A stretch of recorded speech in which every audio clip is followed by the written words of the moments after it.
So last time we talked about recurrence intervals. I'm just going to leave this one down today because I'll do some drawing. We talked about recurrence interval exercises, and that's what we're going to do for lab. But what we're looking at is, again, a statistical probability. It's similar to looking at earthquakes, right? When we talked about seismic gaps, we said there's a recurrence interval, that earthquakes happen about every so often. And so just as with earthquakes, floods happen every so often, but their recurrence interval is a lot more predictable. So we'll actually do this, but this is the type of exercise that we can do for lots of different, though not all, natural disasters to figure out how often they happen. There's also something that we won't work with, but I just wanted to briefly mention, which is the probability of a flood happening. And the way that you do this is to look at the recurrence interval that you calculated, and then you divide it by, or 1 divided by the recurrence interval. You multiply it by 100, and that gives you the probability that a flood of whatever magnitude you're looking at will occur. This will make more sense if you're confused. It will make more sense when we go through the exercise.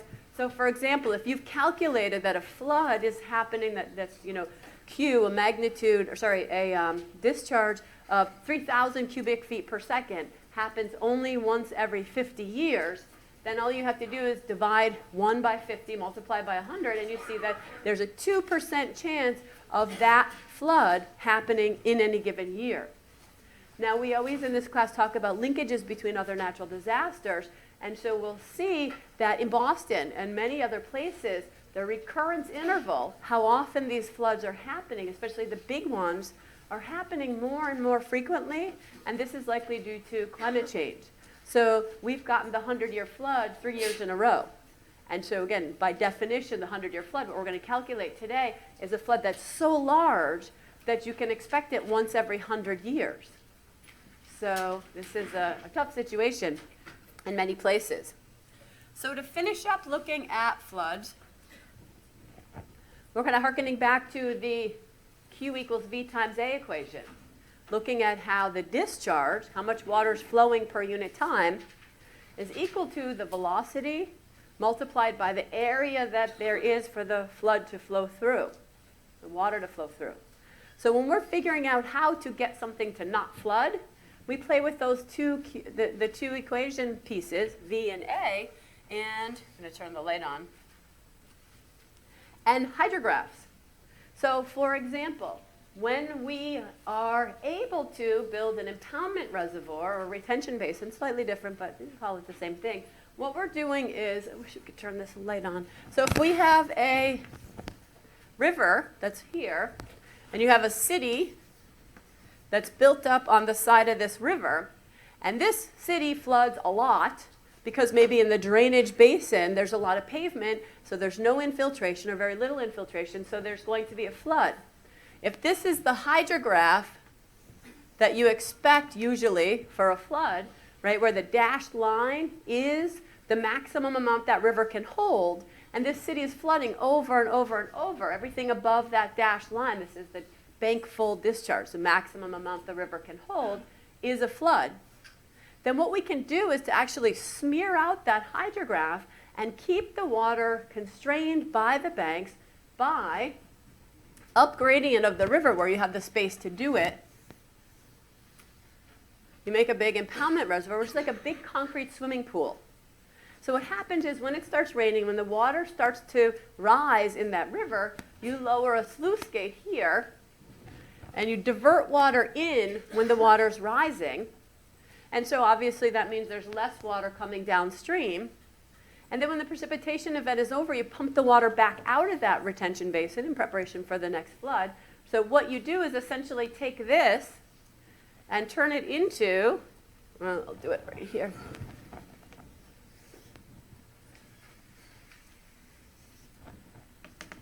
This. It's the same area under the curve, but by diverting water and then dumping it out, down here, you keep the level of water in the river stable for a longer period of time. So that's one way that we can control floods. You're not changing the amount of water that's being put through that river, but what you're doing is to allow it all to pass through. Channelization. Channelization is a way to make the water go faster. So now we're playing with the V term in the Q equals V times A. So the way that you make water go faster is primarily to lower the friction. Think about what's at the bottom of a river, especially in an urban area, which is where we're concerned with flooding. What sorts of things are at the bottom of the river that maybe you don't want there? If you drained the Charles River, what would you see? You'd see rocks and you'd see vegetation, right? But you'd also see bicycles, you'd see shopping carts, you'd see all sorts of debris. And what happens is, so now we'll draw in cross-section. Here's the bottom of the river. Here's the top of a river. And the velocity profile in a river is such that, I didn't do that really well. Let's move these down a little more. It gets slower and slower as it reaches the bottom because of frictional effects. And the more the friction, the more the thing is sticking up, the slower the water will flow. So what you can do to channelize is to clear the river of debris, and that will make the water flow faster because it's not being hung up on things. You can also widen the river. So now we're playing with the V term, right? Or you can straighten the river. Remember we said that straight rivers are very, very fast because there's not this back and forth where the velocity speeds up and slows down on the cut bank and point bar. So by channelizing, you can widen it, you can straighten it. In extreme cases, such as in Los Angeles, if anyone's from Los Angeles, you've paved your rivers. And pavement is good because then the water can go flying through there, so the velocity increases, so you're able to fit more discharge through there. But you can imagine it's not really good for the native flora and fauna in these regions. So channelizing is a good way to create more flow.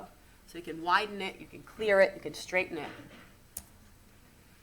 Levees. Sorry. So dams should be another bullet down. Fix that. Levees and flood walls work in much the same way.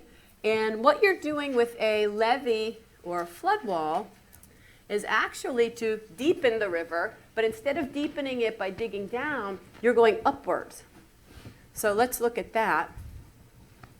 When you're looking at back in presentation mode. When you're looking at the channel of a river, so now this river's coming straight out at you. There's the natural levee, which is a buildup of sediment on the edge of the bank that happens when flooding occurs. So the water's coming straight out at you. This is called bankful discharge. Any more and that's going to be a flood. But if you have buildings, houses, anything like that over here, built too high up on a floodplain, it's possible to constrain more water either by making the levee artificially large. So you put a huge pile up of sediment here. Or the other thing you can do is to create a flood wall where there's not maybe the room for a big pile of sediment. You have some supports there. Now what you've done is to essentially double the volume of water that can fit in that river by building it up. So you're kind of deepening the river, but you have, instead of excising it deeper, you've put in these structural supports and these flood walls and levees. So now there's more water that can fit there without there being a flood. You have to be really careful with this. You'll read about the, as I said last time, the Yellow River floods in China in 1931. The Yellow River is called the Yellow River because there's a lot of silt that drops out. And they've beefed up their levees and flood walls, but now that's causing more and more sediment to build up inside the river system. And so now the river is actually 5 feet above the land surface. So that's going to be catastrophic because it's keep going up and up and up, and we've already had this history of massive loss of life there. So you just have to be really careful about this, and knowing that when you play with the dynamics of a river, you could be getting more than you bargained for. And the last is a dam. I'll show you this next picture. Hoover Dam. Those of you who took class last semester know we talked about dams from an energy point of view. Dams from a natural disasters point of view are created because we want to supply more water, usually to a population. And the one that we have in Massachusetts to service Boston is the Quabbin Reservoir, which is a damming of the Swift River. Again, we talked about that last semester. Dams work essentially this way. You build a concrete structure. You can do an earthen dam. There are all sorts of different types of dams. They all work the same way. You impound water in a river. So this is a river flowing out towards me here. You impound water. So the side over there, that says sea, but same thing. The side over there builds up a huge reservoir, and now you can use that water for many different things. And I touched upon these last time, so I'll just go through this list quickly. We use dams for recreation. We use dams for energy. In the old days, it was a water wheels. These days, we use hydroelectric power. Hydroelectric power, where you have large hydroelectric, the cheapest form of electricity you can possibly get. So we like to use these. And for flood control, then also for water supply, drinking water supply. The thing is, with these methods, dams can fail. And when they fail, there's massive loss of life associated with dam failure, which you'll read about. For example, in 1976, the Bangkok Dam, there were 86,000 people that died in a dam failure. There were 145,000 that were displaced. So they're capable of killing lots and lots of people. This isn't just like a hydrograph where the water rises and falls in a river. This is a wall of water, much like a tsunami that happens when a dam is overtopped. Dams aren't built to be overtopped. So not just dams can fail, but really all flood control mechanisms can fail. Rivers flood is what they do. And so we have to be very good at managing and figuring out what we can do to optimize, again, on the good list, minimize the bad list. But we also have to have a situation where if these flood control mechanisms, such as channelizing, such as dams, fail, we have to have a plan B in place, essentially. What's going to happen if it's still flooding? What's going to happen if a dam breaks? And the four things that we use with regards to sort of backup plan B, is first of all, floodplain zoning regulations. So we have to have things like flood hazard maps. People that live in flood hazard areas pay higher insurance because there's an increased chance that their house will flood. We have to also think about limiting building in flood-prone areas. So that's what we do with flood zoning regulations. And that's similar to tsunami again, right? Think of Hilo, Hawaii, and how we don't build big, beautiful buildings in that area that's tsunami-prone. Also, public education, holding town meetings, communicating by email and text and that sort of thing. What should you do in the event of a flood? Where should you go? Along those lines, it's good to have, in order to minimize loss of life and property, we should have early warning and emergency response mechanisms. So when there's going to be a flood, when it looks like the dam is failing, we have to be able to warn people and tell them, it looks like there's going to be a flood, get out of this area.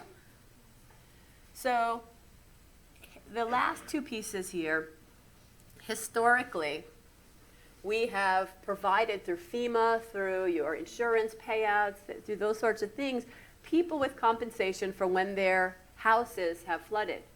So this is what we can do to help people recover and regain their lives. However, it's becoming more and more clear, again to FEMA, to insurance companies, et cetera, that there are places where somebody's house is flooding every 2 years. And you get this huge insurance payout, and their house gets rebuilt, which is nice in a sense. However, it's a big burden on the insurance company and those who don't live in flood hazard zones to have people get their house redecorated every 2 years because they keep flooding. So compensation is the way of the past. We're in sort of this swing shift situation now where we're moving towards actually moving people out of the flood zones. And in extreme cases, we've moved whole towns out of flood-prone areas. So if you have some historic buildings, some sentimental buildings, you can actually pick those up and move them. It's quite expensive and difficult to do. But you can also build all new buildings and have the same political infrastructure, the same town situation, and whole towns have been moved out of flood zones.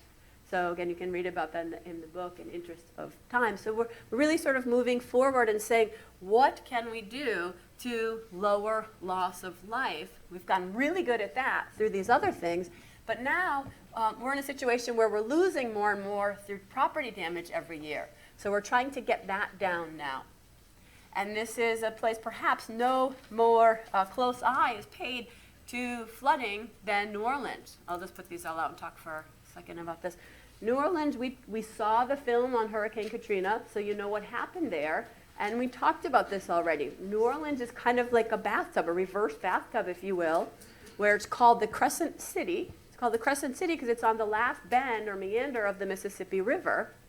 It's a delta, which means that the water's going out into the ocean. And historically, what has happened is that when the water moves out, the velocity slows down, so sediment all drops out. So you have this big pile of sediment that we settled on, but the day we started controlling the floods, we also controlled the amount of sediment that gets dumped out that builds the land above sea level and above the level of the Mississippi River. So now the land surface and water have traded places. So we implement every flood control mechanism you can possibly imagine in New Orleans. Things like dams, levees, flood walls, channelization, we do all these things, and yet still you saw this was not foolproof and did fail. And there was a huge, huge, huge toll in terms of death and destruction associated with this. So New Orleans is beneath the level of the ocean. In some places, the average is about 5 feet above sea level, but beneath the level of the ocean, beneath the level of the Mississippi River, and in places beneath the level of a big lake that's there. If you've ever been, you know that's Lake Pontchartrain. So there's a question in the geologic community: should we rebuild?